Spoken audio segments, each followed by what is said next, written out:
மொத்த குடும்பம் மாப்பிள்ள மாதிரி ரெடியாகிற இந்த கல்யாணம் ராம்ராஜ் கல்யாணம். 2ஆம் தேதி 2ஆம் மாசம் சென்னையில 2 ஆரையும் இணைக்க போறாங்களாம். Vedanta Premium, Coimbator's best retirement township starting from 65 lakhs.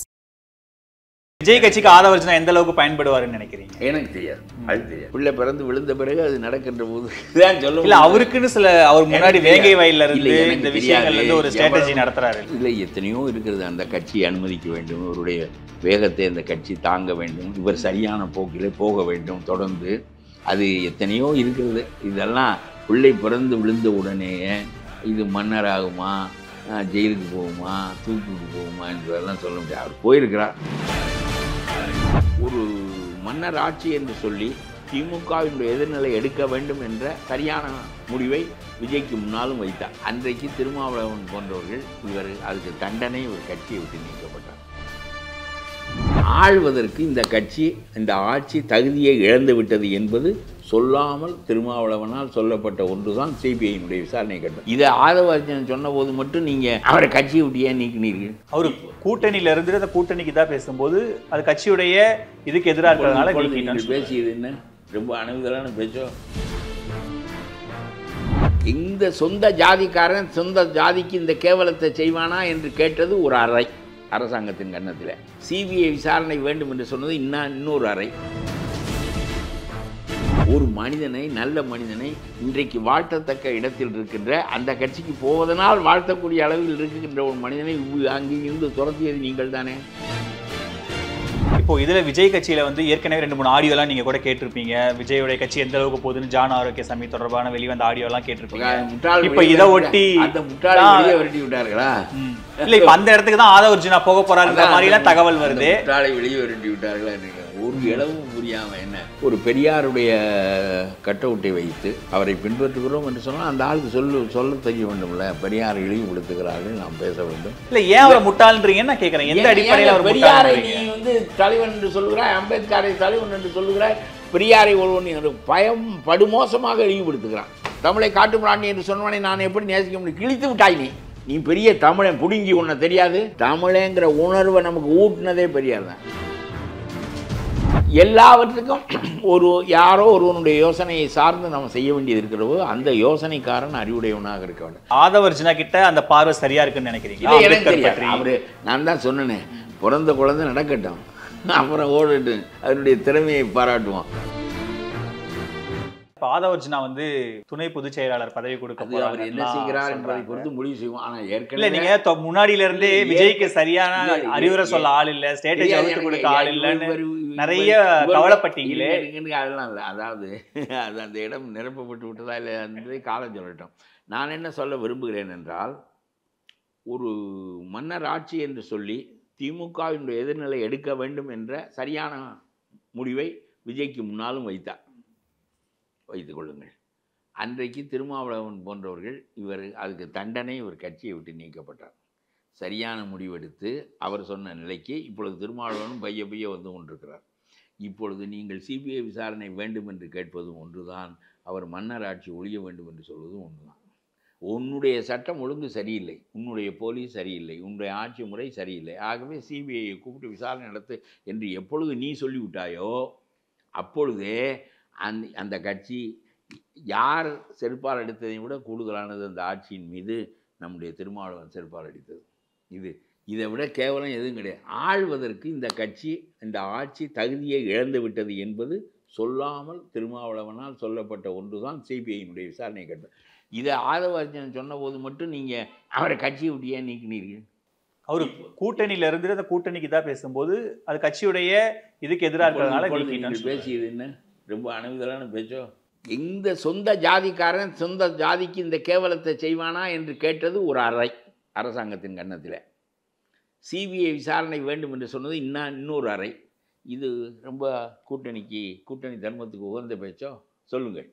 இப்பொழுது சொல்லிவிட்ட பிறகு வேறு கேள்விக்கு போகிறோம். சொல்லுங்கள், இது கூட்டணி தர்மத்துக்கு இசைந்த பேச்சா? அப்பொழுது இவற்றையெல்லாம் இதே வேங்க வேலை உணர்ந்து ஆதவர்ஜுனன் இது மன்னர் ஆட்சி, இது தூக்கி எறியப்பட வேண்டிய ஆட்சி என்று சொன்னால் அவர் இதற்கு கட்சியை விட்டு தூக்கி எறியப்பட வேண்டும்.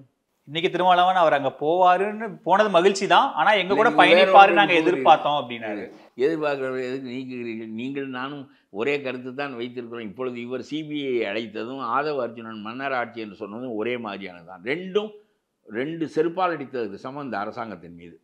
நம்பிக்கையற்ற தன்மையை காட்டுகின்றவர். அது அவருக்கு மட்டும் என் கட்சியை விட்டு விலக்கப்பட வேண்டும் நீங்கள் சொன்னால் மட்டும் தலைவர் என்பதனால் சொல்வீர்களா? ஆகவே இன்னும் கொஞ்ச நாளில் கலந்து போகுது.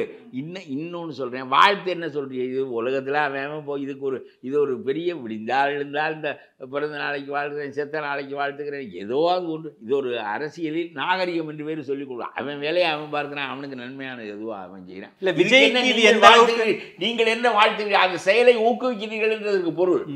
வாழ்த்துக்கிறேன் என்று சொல்வது ஜனநாயகத்தில் எதிர்கருத்துக்கள் இருக்க வேண்டும், நாங்கள் ஆதரிக்கிறோம், வாழ்த்துகிறோம், ஊக்குவிக்கிறோம் என்று பொருள். இதெல்லாம் வெறும் வாயில வித்தானே தவிர ஒரு மனிதனை, நல்ல மனிதனை, இன்றைக்கு வாழ்த்தத்தக்க இடத்தில் இருக்கின்ற அந்த கட்சிக்கு போவதனால் வாழ்த்தக்கூடிய அளவில் இருக்கின்ற ஒரு மனிதனை அங்கு இருந்து துரத்தியது நீங்கள் தானே. அது நாளைக்கு வாழ்த்த வேண்டிய நிலை வரும் என்று சொல்லி இன்றைக்கு துரத்தாமல் இருக்கலாமே.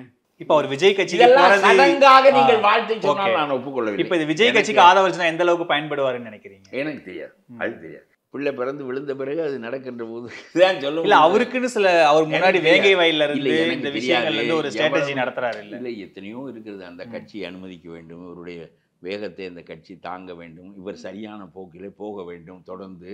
அது எத்தனையோ இருக்கிறது. இதெல்லாம் பிள்ளை பிறந்து விழுந்த உடனேயே இது மன்னராகுமா, ஜெயிலுக்கு போகுமா, தூக்குக்கு போகுமா என்பதெல்லாம் சொல்ல முடியாது. அவர் போயிருக்கிறார், எப்படி செயல்படுகிறார் என்பதை பார்த்துவிட்டு நான் சொல்லுகிறேன். அவர் ஏற்கனவே திருமாவளவனின் கட்சியில் இருந்து செயல்பட்ட விதம் சரியானது. இப்போ இதுல விஜய் கட்சியில வந்து ஏற்கனவே 2-3 ஆடியோலாம் நீங்க கூட கேட்டிருப்பீங்க. விஜயோட கட்சி எந்த அளவுக்கு போகுதுன்னு ஜான் ஆரோக்கியசாமி தொடர்பான வெளிவந்த ஆடியோலாம் கேட்டிருப்பீங்க. இப்போ இதை ஒட்டி அந்த முட்டாளை வெளியே விரட்டி விட்டார்களா? இல்ல இப்ப அந்த இடத்துக்கு தான் ஆதவ அர்ஜுனா போக போறாருன்ற மாதிரி எல்லாம் தகவல் வருது. முட்டாளை வெளியே விரட்டி விட்டார்களா? ஒரு இளவும் புரியாம என்ன ஒரு பெரியாருடைய கட்டவுட்டை வைத்து அவரை பின்பற்றுகிறோம் என்று சொன்னால் அந்த ஆளுக்கு சொல்ல தெரிய வேண்டும்ல. பெரியார் இழிவுபடுத்துகிறார்கள், நாம் பேச வேண்டும். அப்புறம் உங்களை இழிவுபடுத்தினால் மட்டும் பேசுவீர்கள், பெரியார் இழிவுபடுத்த. அவன் ஒரு முட்டாள் என்று வைத்துக்கொள்ள, அவன் முட்டாள் என்றால் சொல்லிவிட்டு போவான். வீரமணி என்றால் பைத்தியக்காரர்களுக்கு பதில் சொல்லுகின்ற பழக்கம் எங்களுக்கு இல்லை என்று சொன்னது நல்ல பதில் சொல்லவில்லை என்று சொல்லப்பட்ட பதில்.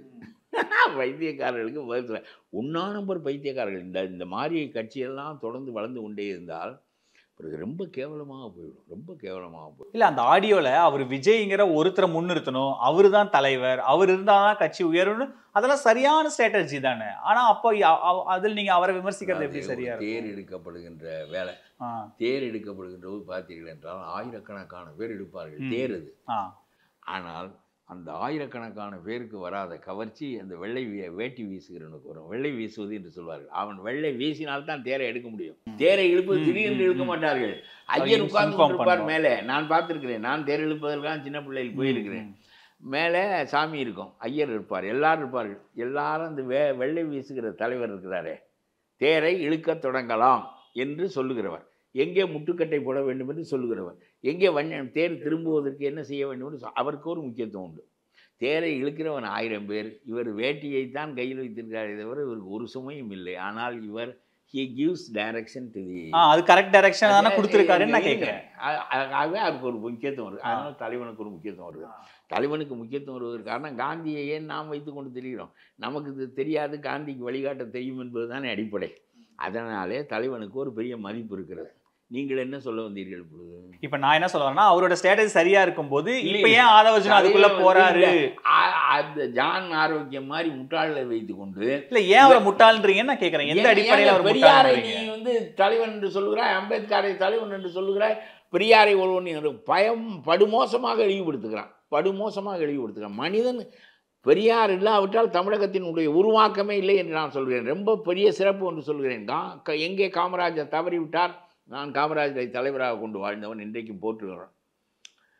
அதாவது ஒரு இன உணர்வு ஒன்று இருக்கும் தமிழ்நாட்டிலே, மொழி சார்ந்தது இருக்கும், அது இயற்கையானது என்று தலைவர் காமராஜுக்கு தெரியவில்லை. அதனாலே அவன் இந்தியை கொண்டு திணித்த போது தமிழுக்கு இவன் ஆபத்து என்றான். பிடித்து கொண்டது. அதே மாதிரி நாம் தமிழினம் என்று அவன் சொன்னான். காமராஜருக்கு இந்தியன் என்று மட்டும்தான் தெரியும். என்ன, அவரே முல்லை பெரியார் அங்கே இருக்கிறது இருந்தால் என்ன, பாகிஸ்தான்லேயே கொடுத்து விட்டோம் என்று சொல்வார். அவர் ரொம்ப நேர்மையான மிகச்சிறந்த தலைவர் என்று வைத்துக்கலாம். நான் காமராஜ் மாதிரி இன்னொரு தலைவரை நான் பார்க்க போவதில்லை, அது அது வேறு செய்தி. ஆனால் இன்னொரு மாற்று கருத்து உண்டாக்கப்பட வேண்டிய பிளாங்க்னஸ், வெற்றிடம் ஒன்று இருக்கிறது என்பது தலைவர் காமராஜ் தெரிந்து கொள்ளவில்லை.